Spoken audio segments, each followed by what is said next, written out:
जर तुमचा टर्नओव्हर 5 करोडच्या वरती क्रॉस झाला फायनान्शियल इयर 23-24 मध्ये, तर तुम्हाला 1 एप्रिल 24 पासून कंपल्सरीली ई इनवॉइस बनवायचं आहे.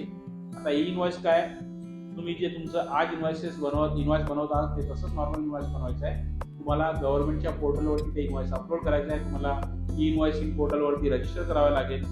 त्याच्यानंतर ते इनवॉइस रजिस्टर केल्यानंतर गव्हर्नमेंट तुम्हाला एक युनिक रेफरन्स कोड, त्यावर एक तुमच्या इनवॉइसवरती एक QR कोड येईल.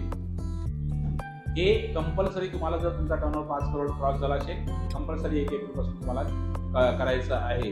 त्याचबरोबर जर तुमचा टर्नओव्हर 5 करोड क्रॉस झालेला असेल, तुम्हाला पुढच्या वर्षासाठी या फायनान्शियल इयरचं GSTR 9 31 मार्च साठी भरायचं आहे. ते देखील तुम्हाला ऍप्लिकेबल आहे.